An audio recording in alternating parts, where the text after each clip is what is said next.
BJP 370 पार पर कांग्रेस कितनी seat पार का टारगेट लेकर चल रही है, जान लीजिए। राहुल प्रधानमंत्री बनने के लिए नहीं बल्कि दो बड़े मकसद की वजह से यात्रा निकाल रहे हैं। गांधी परिवार का सबसे बड़ा वफादार क्यों हुआ नाराज, रायबरेली की जनता का बदला मूड।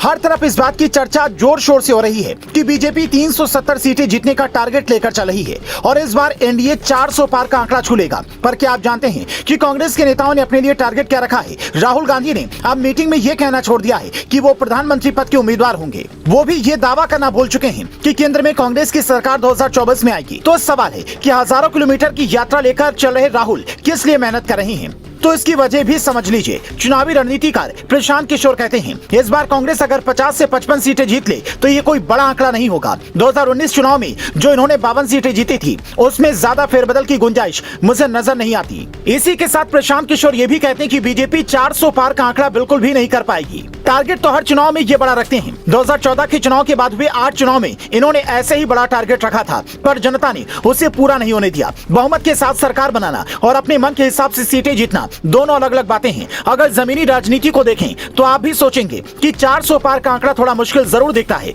पर असंभव नहीं। इस लिहाज से देखें तो विपक्ष के पास सिर्फ 143 सीटें बची हैं। इस 143 सीटों में से कम 20 पार्टियां हैं। उत्तर प्रदेश में सपा बसपा ने मिलकर पिछले चुनाव में 15 सीटें जीती थी। बिहार में आरजेडी पिछली बार तो ज्यादा नहीं जीती, पर इस बार नीतीश के पाला बदलने से खेल पलट सकता है। बंगाल में ममता बनर्जी की टीएमसी ने पिछले चुनाव में बम्पर सीटें जीती थी, वहाँ सीपीआई का भी गढ़ है। उसके बगल में उड़ीसा में बीजेडी, फिर दक्षिण भारत में तेलंगाना की केसीआर की पार्टी बीआरएस, आंध्र प्रदेश में चंद्रबाबू नायडू की टीडीपी और मौजूदा मुख्यमंत्री जगन मोहन रेड्डी की वाईएसआरसीपी भी है। हालांकि इसका झुकाव बीजेपी के साथ ही दिखता है।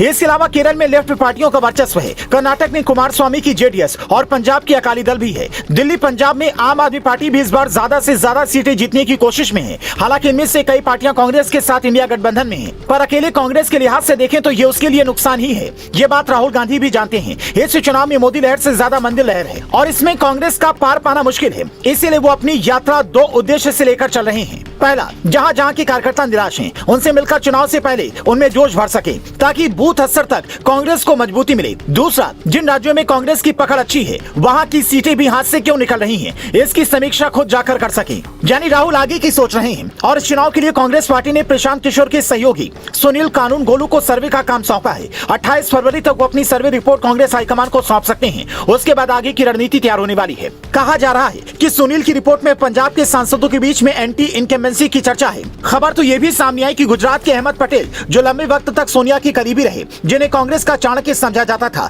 उनकी बेटी मुमताज पटेल कांग्रेस हाईकमान से नाराज हैं। उनका कहना है कि आम आदमी पार्टी और कांग्रेस के बीच में गठबंधन के बाद भारूच सीट आपके खाते में जाने से यहाँ की जनता नाराज है। ये कांग्रेस का गढ़ रहा है, ऐसा करना ठीक नहीं होगा। मुमताज के करीबी बताते हैं कि वो लंबे वक्त से डोर टू डोर प्रचार कर रही हैं। अगर ऐसा हुआ तो वो पार्टी का साथ भी छोड़ सकती हैं, जिससे गुजरात में कांग्रेस को बड़ा नुकसान हो सकता है। इसके अलावा कुछ मीडिया रिपोर्ट में ये तक दावे किए जा रहे हैं कि रायबरेली और अमेठी की जनता भी इस बार कांग्रेस से नाराज है। अमेठी की वो महिला जिसके घर जाकर राहुल ने खाना खाया था, उसके हवाले से बीबीसी अपनी रिपोर्ट में लिखता है, जब चुनाव के वक्त आते हैं उन्होंने अपनी बहन के हाथ का खाना खाया था तो सूद लेने तो आते। मैं बहुत परेशानी में हूँ, जैसे तैसे गुजारा चल रहा है। गरीब हूँ लेकिन दिल से गरीब नहीं हूँ। अगर राहुल भैया चुनाव लड़ेंगे तो जितना मदद हो सकेगी करूंगी। हालांकि कई लोग ये भी कहते हैं कि पहले कांग्रेसी था पर अब बीजेपी को वोट दूंगा, क्योंकि बीजेपी के स्थानीय नेता हर सुख दुख में साथ देते हैं। कांग्रेस से कोई पूछने भी नहीं आता है। मतलब अमेठी की जनता का मिजाज इस बार भी राहुल के खिलाफ जा रहा है। और जहाँ तक रायबरेली का सवाल है, जो सीट सोनिया गांधी ने छोड़ी है वहाँ से प्रियंका लड़कर जीत हासिल कर पाएंगी या नहीं,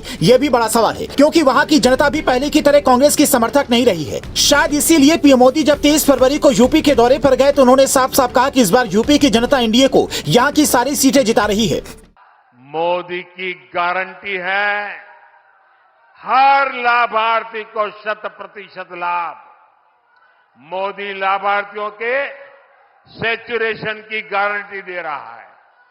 तो यूपी ने भी सारी सीटें मोदी को देने का निर्णय किया है। यानी इस बार यूपी 100% सीटें एनडीए के नाम करने वाला है। पीएम मोदी के इस बयान पर आप क्या कहेंगे? क्या मोदी की भविष्यवाणी सच साबित होने वाली है या फिर अखिलेश की साइकिल मायावती के हाथी और कांग्रेस के हाथ में भी कुछ सीटें रहने वाली हैं?